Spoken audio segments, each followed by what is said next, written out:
Hi friends, welcome back to Farm Girl Diaries. It is seed starting time. So I have been gnawing at the bit like most of us because I want to start seeds. I'm ready to get my garden started again. But you have to be careful about starting seeds too early. So this is going to be a video on, it's not going to be a beginner seed starting video. I might give some tips and tricks if you're a beginner, but this is going to kind of be an advanced beginner seed starting class. So what I mean by that, and I'll give a brief explanation of what I mean by that. So when I started my own seeds, I bought a lot of these, and if you go to any home improvement store right now, you'll see these seed started sell trays. And I started all my seeds in here. I'm going to talk about why I don't use these anymore. I have some, and I do use them occasionally, but what we're starting today, we're not going to use these for. So I think when you start seeds, typically, a lot of people like to follow the steps. You know, you buy those seed starting trees, you buy the Jiffy starting mix, you do kind of the steps that you're supposed to do. And this is going to be a little bit of a different process, to that. So we're going to be starting our seeds today. I'm going to talk about the process, why I'm starting when I'm starting right now, and why you don't want to start seeds too early. So I do have some seeds that I started because I got really anxious. So before I show you, let me explain. We got rezoned this year, and I forget what I am. I think I'm still 7A. I'm either 6B or 7A. I think I'm 7A right now. But my last frost date is typically the last weekend in April, first weekend in May, something like that. We have the saying around here that you don't put anything in the ground that you don't want to get frosted on before Mother's Day. So you don't plant out until Mother's Day. I'm here to say that that's a lie. It is a good guideline to go by, but I don't go by that guideline at all. And I'm kind of a little bit of a rebel seed starter. But so one thing that's really important with seed starting is to know your first and last frost date. So my last frost date, like I said, end of April, beginning of May. Right now, it is February 6th. So we are a solid probably 12 weeks before my last frost date. But there are things to keep in mind. And I think this is where a lot of people, especially newbies, don't really understand. So some things to keep in mind. Number one, there are spring plants and there are summer plants. So when you're talking about your last frost date, I'm mainly referencing for tomatoes and for my peppers and for my zucchini. I definitely don't want to put any of that stuff out if there's a chance it's going to get frosted, because a frost will kill those plants instantly. But my cold weather plants, my spring plants, kale, all my brassicas, broccoli, cabbage, Brussels sprouts, I'm missing one, cauliflower, Swiss chards, my lettuces, my carrots, my beets, all of those, my peas, all of those actually like the cooler weather. When it starts getting into summer weather that your peppers and your tomatoes will thrive in, your spring crops will fail in. So one of the things I think is most important if you're starting seeds is to understand when seeds need to go outside, what temperatures seeds prefer. So today we're planting all of our cold weather crops, our brassicas. I think I have some kale. I need to see if I have some kale and some Swiss chard. We're going to plant those today. The reason being, I'm getting ahead of myself, but it is really nice outside. It's high in the 40s, so it's not like it's warm, but it's high in the 40s. And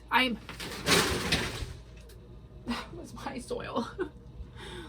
But it's highs in the 40s for early February. And Pakistani Phil, if you are into Groundhog Day, he did not see his shadow, which means we're not supposed to have 6 more weeks of winter. We're supposed to have an early spring.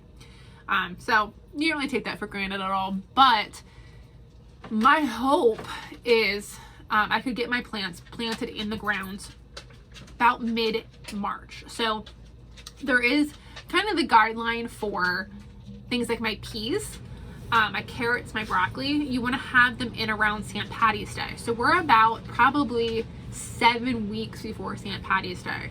So there is a solid chance that we could have a nice enough March that I could plant out all of my brassicas in March in like mid-March around St. Patty's Day and get them in the garden. Now with that said, when I plant them out that early, there's obviously still a chance for a frost. There's still a chance for snow. I would definitely be like looking at the 10-day radar to hopefully make sure there is no snow coming and the temperatures are staying up and we're not kind of having another cold snap. But if I would plant these plants out, I would have to make sure I would cover them in a frost. These plants can handle a light frost, and especially once they're established, they can handle a little bit of a heavier frost. But I would cover them with pots and with blankets, and I would protect them.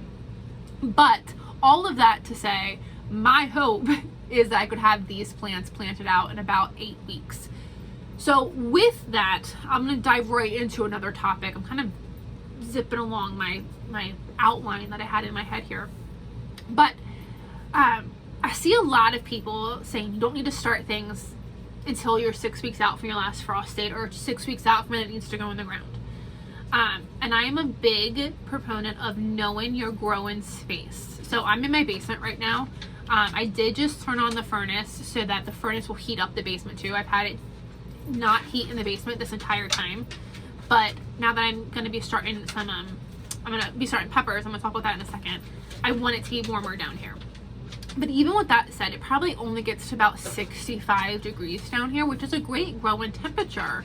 You know, it's not too cold, it's not too hot, but it's not ideal. So what I have really noticed, can you lay down, Soy Sauce? Sawyer wants to be with me and her nails are just loud on this hardwood floor. So what I really noticed is that my plants don't grow according to the timeline. So that you need 6 weeks, like start your tomatoes 6 weeks before they go in the ground. If I really did that, I wouldn't be starting them until probably mid-March, probably for another 8 weeks. And they would be tiny when they go in the ground.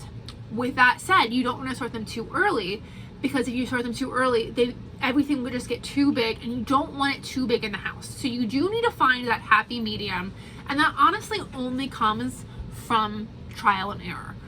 The first year I started my own seeds, I started them in my dining room before I had the seed started room.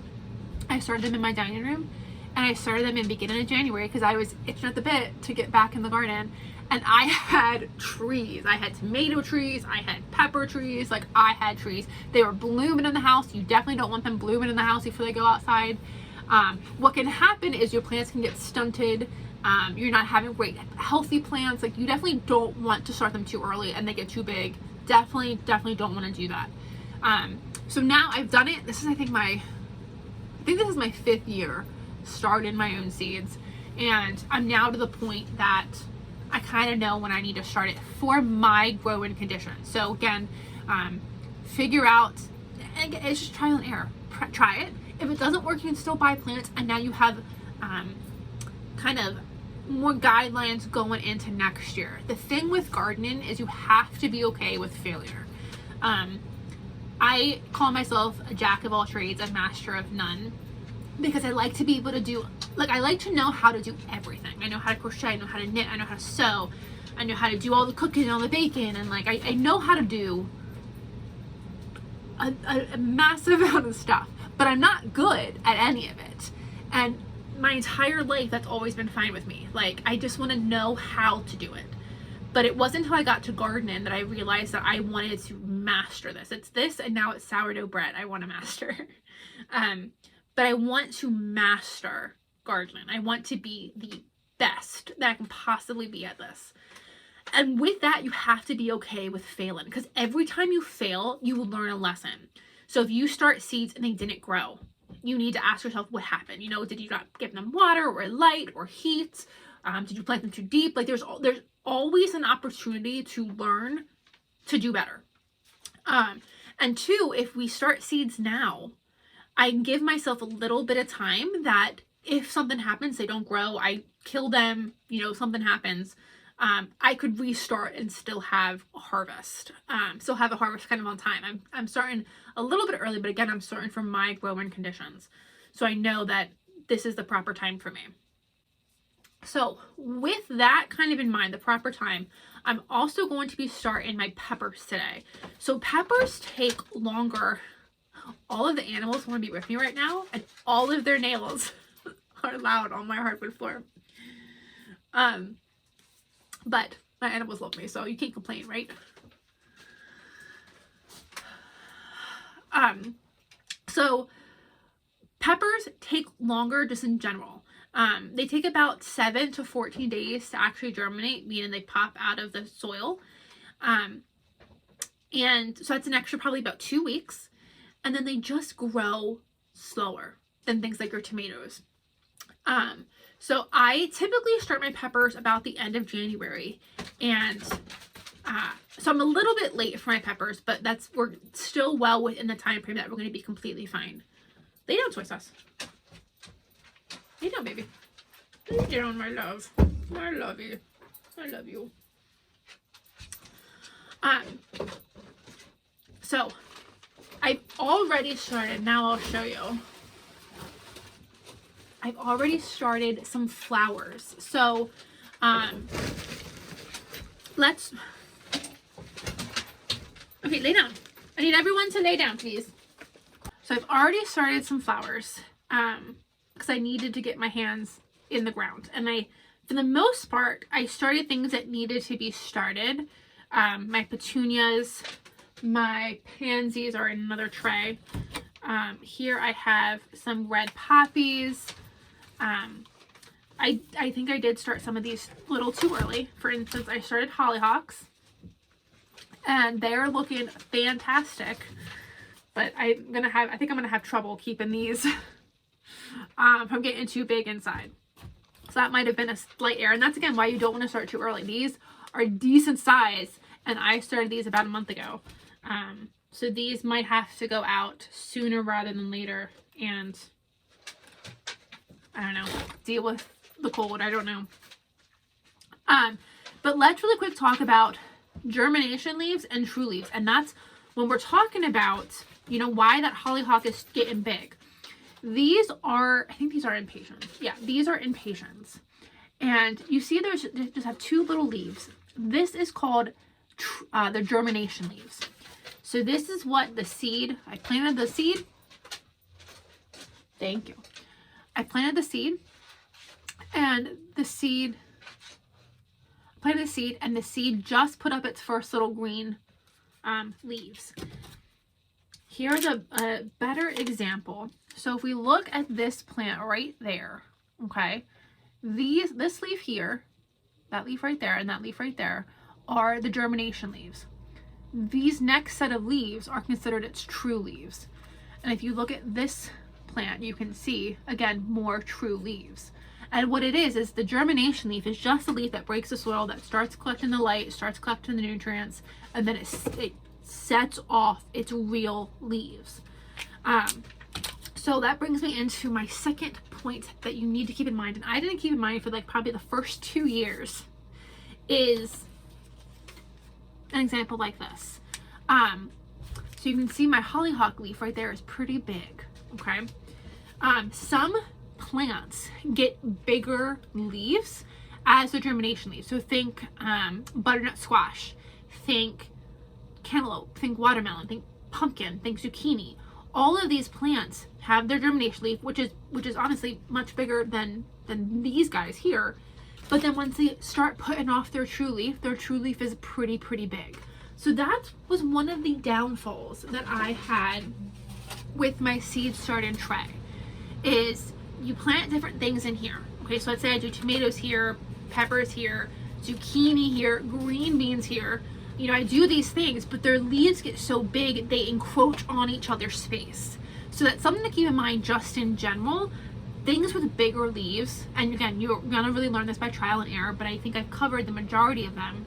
Brussels sprouts is not one. But zucchini, green beans, cantaloupe, watermelon, pumpkins, butternut squash, all your squashes, or I think mainly most of the big ones, their true leaves are much bigger leaves. So you want to keep that in mind. Number one, when you're starting, I don't want to start them anytime soon. I could really start them probably 4 weeks out from planting, and they'll be completely big enough to go in the garden by that point.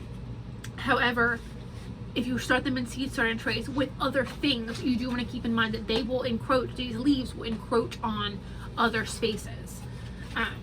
So what you plant and how you plant things together in those seed trays, you definitely need to keep in mind, which is why I started planting in plastic containers, which is what we're going to do today.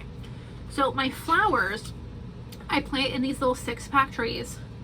It helps me organize them, and you'll see, let me give you a really good example. My poppy seeds are really small, but my poppies, I have a ton of plants in, let me see if I can kind of show you better.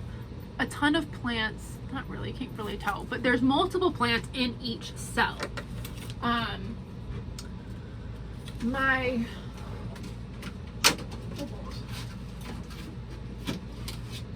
This is a better example maybe. These are petunias. You can see multiple plants in each cell. I do this.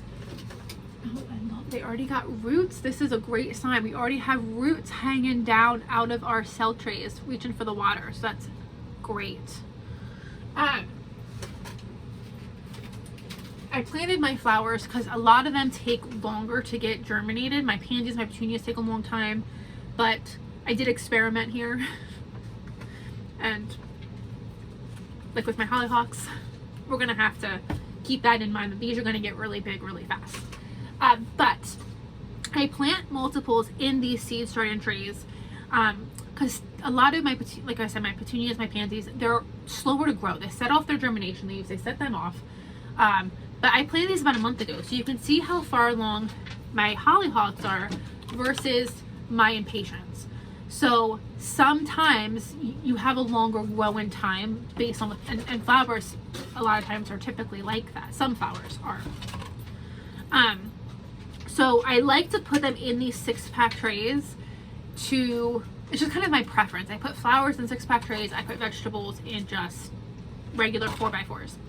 But I'll let these go in whatever system that I'm doing until I have their first couple of true leaves. So these guys honestly are ready. You can see he's ready to be planted out and put into a bigger cell. I'm not going to do that yet because I don't want him to get too big. That was definitely a mistake, but that's okay. And this is, again, you live and you learn. So I'll know next year that when I start all my other annuals, for instance, I'm not starting my hollyhocks at that same time. But what I like about this is if you were to start 1 seed per cell, okay? So I guess my patients are another good example. They're just starting to germinate, and out of 6, I put multiple seeds in each cell. So I put multiple seeds. This one only has 1. This one has 1. This one has 1. This one has 2 popping up out of the surface so far. And this one has 1 popping up out of the surface so far. So knowing that, like, especially with the 3 that you can see, that I put multiple seeds in here, only 1 so far has germinated. If I had only put 1 seed per cell, I would have empty cells. And that's typically what you do with these seed trays. You put 1 tomato seed in each cell. You can do more, and that's what I think kind of the second step of using these seed trays is you don't have empty cells, so you do plant extra seeds. But then what you have happening is you have what's called, I always forget what this is called actually, but you come and you cut the extra plants. So if we're talking about, like, let's look at, these are supposed to be petunias. I don't think they are. I got these seeds off of Amazon, and it doesn't look like a petunia flower to me, but we'll see. But for the sake of this argument, I have 3 plants growing in this 1 cell. What I would do is I would come and snip off 2 of these plants to only leave 1 in the cell. I don't like to do that. So this is another way that I kind of like rebel seed start. I don't snip anything ever. I transplant. So the reason you don't want to transplant is if I were to take out 2 of these plants, I would disturb all 3 sets of roots and potentially stunt them, potentially set them back, potentially kill them. And in my opinion, that is a chance that I'm willing to take. I would rather separate and try to have all 3 plants live than come in and cut. So that's something you got to figure out what you want to do as well. But that's why I prefer starting my vegetables in a thing like this. I will fill this whole thing with soil and I will sprinkle over, not necessarily liberally, but I will sprinkle my seeds kind of around this whole space, not kind of planting them like on top of each other, but I'm spreading them out kind of liberally. And what that means is I'm going to have something grow for sure, right? I'm not wasting this space, number one. Hi, buddy. I'm not wasting this space, number one. But then number two, I can kind of just come in here and whatever grows, pop it apart. I'm not going in and snipping. So that's what I prefer to do. And then what's nice about that, hold on 1 second, let's get it back in there. And then what's nice about that is when I was doing the seed starting trays, I would say, okay, like right now I know I want to plant like 7 tomatoes. I know exactly what tomatoes I want to plant. I want 7 tomatoes. So I would plant, let's say I would plant 10. But let's say some didn't germinate, some didn't grow. I don't have enough, or I do get the exact amount that I want, but then they die, or when I go to harden them off, they don't live. When I put them in the garden, something eats them. I realized with my seed starting trays, I was being too, you have to count. I think you have to count with your seed starting trays. If I want 4 Cherokee Purple tomatoes, do I plant 4 or do I plant 7 to give me extra? Like, what do I do? Whereas with using something like this, I think you're using less soil. It's a bigger soil container, but for all the plants you're going to get, I think overall it's less. But number two, you get what you get. So for my rule is I get what I get out of here, and I don't throw a fit. So for instance, I know I think I said I want to plant 2 Cherokee Purple tomatoes in my garden. I'm going to fill one of these whole things when I plant my tomatoes, with Cherokee Purple tomatoes. And then I have extra. I have extra in case something eats them. I have extra in case they die, if they just don't grow, if they don't transplant well. I have extra plants. And then it's great when I want to gift plants as well. If I always have people that I give vegetables to in the spring and summer. So this gives me extra. So what I do is I know I want 2 Cherokee Purple tomatoes from my garden. If I grow 14 in here, I know that I have 2. I'll keep probably 2 or 3 back for me just in case I need them. But then the rest are free game for whoever wants them. There is the argument that could be wasteful. They're not, the plants aren't getting wasted. They're being planted in someone's garden. Am I using more seeds than I should be? Yes. But it was better. I think this is a better method for me than not wasting, but planting 3 Cherokee Purple tomatoes when I know I want 2, and then maybe they don't get hardened off well, or maybe something eats them, and then I have none, and then I have to start all over. So I always prefer to have backups, and then I share the backups that I have. With this method over the seed trays is look at the size difference. So this is going to start multiple, anywhere from 10 to 20, even 30 tomato plants can be started in here. Whereas look at the size difference. So this takes up a lot more space than this takes up. And I like this better for that reason. The tomatoes everything can grow in here longer and get to bigger sizes because they just have a little bit more room to roam around than they do in their seed starting trays. So this is what I've been doing for the past couple years. I really like it. Oops, come here. And these are seed starting pots, or these are pots that I have saved from all of the annuals that I buy each year. My mom's church, I forget where they all are. My mom's church will buy like a whole bunch of geraniums and plant the geraniums outside the church each year. And each year she collects me the pots. So these work great. So yeah, you don't have to buy new. I did buy a whole big pack of my 6-pack trays. They're smaller than what I wanted. I didn't realize how small they are. I wanted them to be this size, what you typically buy annuals in. So they're much smaller. So that's why I use them for my flowers. But you don't have to buy anything, when you see all this seed starting stuff at Lowe's, even I still don't like seed starting trays, and I see the beautiful trays, I'm like, oh, I want them bad. I also see the burpee pots that you can just pot in, like the compostable pots. I've tried them, I don't like them. So again, it's all about trial and error to find out what you like. But I just, at this point, you can make it really easy on yourself, really cheap on yourself. Save your pots each year. The one thing that you should buy, and I think I need to buy more because I don't take care of mine, is you can buy these off of Amazon. Buy off of Amazon, Bootstrap Farm. There's so much places you can buy these off of. Trays. These are plastic trays. You can see this one is very warped. I bottom water all of my plants.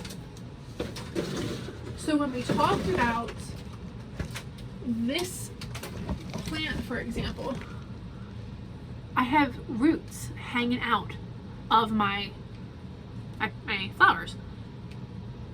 This is a result of bottom watering. If you would water on the surface, so if I would just pour water onto the surface of these plants, it wouldn't encourage the roots to grow down. And you want the roots to grow because you want that, the bigger the roots are, the stronger the plant is. So you always want to encourage your roots to grow down, to grow deep. So I do buy those trays online. I forget where I bought them. I didn't buy them from Amazon. I bought them from a garden store. Anywho, you definitely want to buy them. They are, I think that is the only way to water. I've talked to people that don't really like bottom watering, and I don't say you're wrong a lot, but I would say that you're wrong. I think it's just the way to go to make sure that you have healthy plants.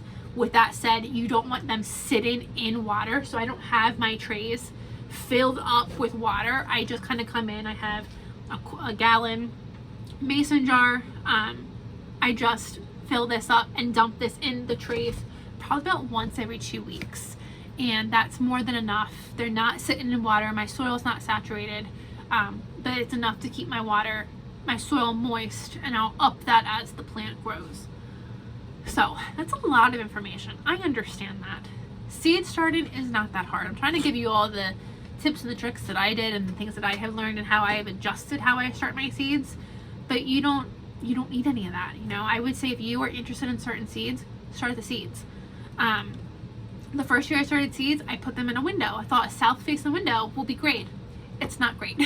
The things you absolutely need are, you need a light, you need soil, and you need pots. And after that, you really can do how you want. You can surface water if you want. You can use seed trays if you want. You can do however you want. But the bottom line, you do need to purchase lights.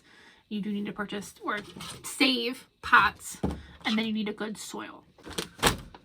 So I'll be honest, I let myself down in more ways than one this year when it came to planning for this time in my life. When it comes to seed starting, I have used the soil mix. This is Jiffy Seed Starting Mix. I have used many times. And it's great. It's light soil. When you're starting seeds, you do want to have a light, fluffy soil.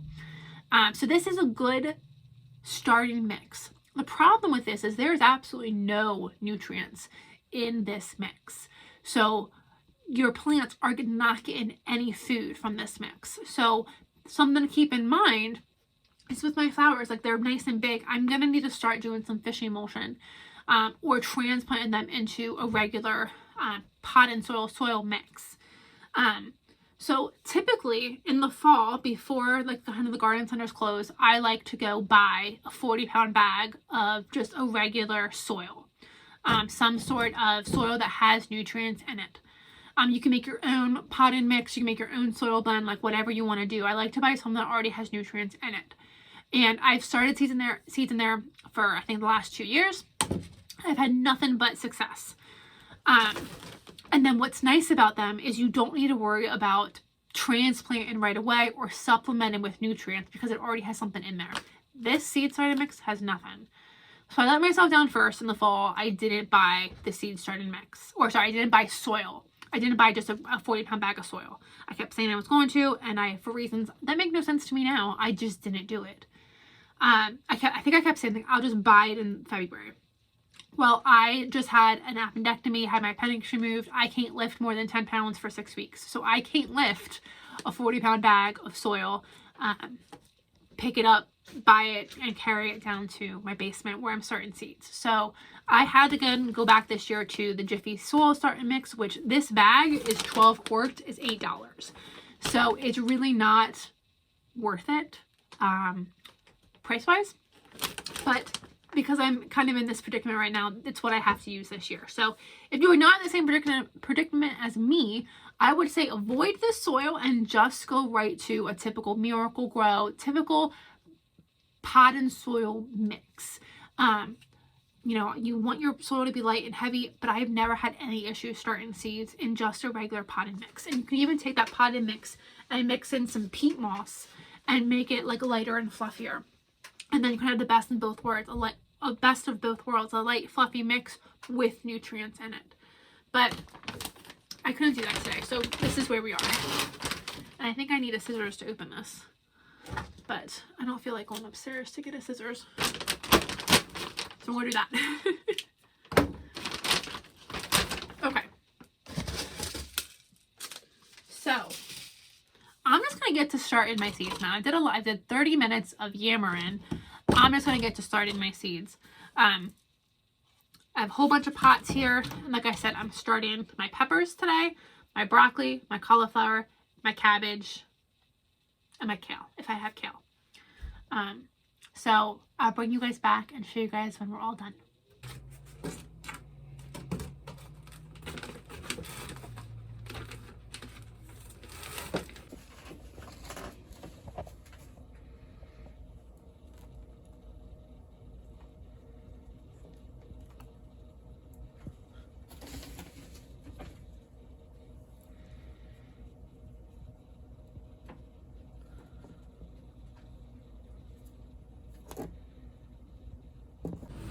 Okay, I have most of my things started. I'm going to bring you down and show you. I also started some herbs. I forgot I wanted to start some herbs. And herbs are a little bit slower growing for me typically. That's what I've experienced. So I'm starting them now. And things like, especially cilantro, is more of a cold loving plant. So that can go out earlier. Hopefully in like April my cilantro could go out. So I want to get my herbs started too. And then again, if they start getting too big, those are at least herbs that I could use right now before I would plant them outside. So I got some of them started too. So I'm actually starting to hurt a little bit. Sitting like this does not feel good. So I wanted to do kale and cauliflower and a couple other things, but we're going to call it a day for today. But I got some good things started, so let me show you. So I got my broccoli and my orange yummies, cabbages, some peppers down there, and then I put my herbs in these smaller cells. So one thing that I've noticed with growing things is like your herbs are smaller plants. They are smaller, they grow smaller, they take longer to grow than say your broccoli. And that's things that you just learn as you practice. When you talk about your true leaves, the broccoli true leaf and the cilantro true leaf, two totally different sizes. So that's kind of why I do different size pots. You use whatever you have. This is just kind of what I've collected, what I have, and then the process that I have, and I kind of like it. So I know like the big ones, the 4x4s are vegetables, the small ones are herbs, the 6-packs are flowers, and it just helps kind of keep me organized. Now with that said, I do have these in a tray. I'm getting ready to go fill them up. I kind of gotten lazy at seed starting, and that's okay. What you could do is you could take your seed starter mix, put it in a bucket, make the whole thing moist, and then fill up your trays or your pots. I didn't do that today. I always forget to do that, and then I'm always like, it's fine. So I filled them up, and I did fill them up almost to the surface, knowing that once they get moist, the soil will compact a little bit. So I did fill them up to the surface for that reason. When you plant your seeds, you only want to, I just lightly sprinkle them on the surface and then lightly cover them with just a base layer of soil. Things like my peppers, I have found that my peppers need to germinate on a heat mat. So I have a heat mat under this tray, I guess I call it. I have a heat mat under this, and then that'll help warm the water and help warm the plants or the seeds for germinating. So with these, they're on the heat mat. They don't need light. So you will see there is a light on them right now. They don't need light to germinate. I just happen to have this light set up and on, and rather than mess with the whole setup, I'm just going to let it go. It's not going to hurt anything. The seeds are covered. Some seeds, especially flower seeds, do need to have light to germinate. vegetables typically don't. Some do, but typically they don't. And the heat mat will always help, but with peppers I find that my heat mat is kind of a must. So I bought a cheap heat mat, $11 I think for the one I have, and I found that my peppers really do really well. I get great germination when I put these on the heat mat. So I'm gonna get these with water. One thing I wanted to note is if you look at the tray, I'll show you again before I end this video. I have a pot that sits like this and a pot that sits like this. And when these all start to germinate, we will really play around with the trays and how everything is organized, because we will want these guys to be up at the surface with the light, just like these guys. So I keep a lot of extra pots on hand, and I will turn pots over in order to kind of boost things so they sit higher. Now, by doing that, I would need to make sure that these still get water. So I'm constantly, every day, checking on my plants. So my lights typically run during the day. Sorry, they run at night. My lights run at night. So I'll come down in the morning and check on my plants, see how they're doing.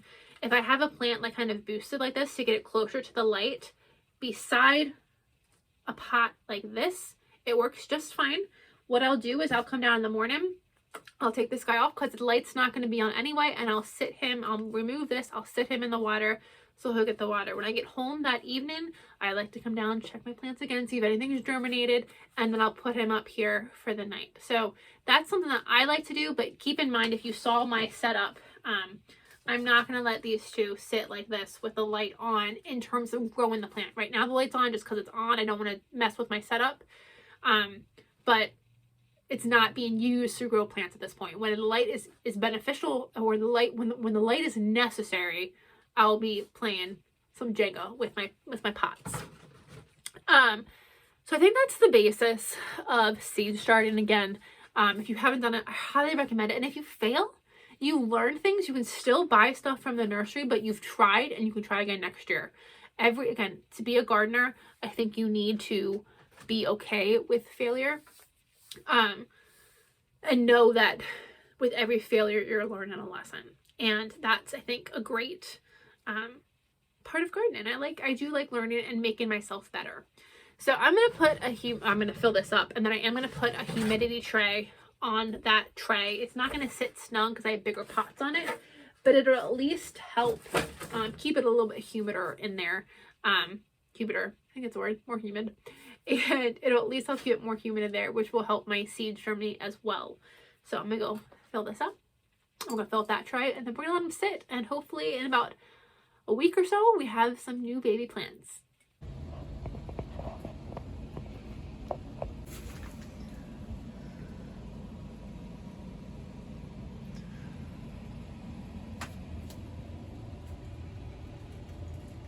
So we got our first round of vegetable seeds started, and I'm so excited. Garden season is going to be here before we know it.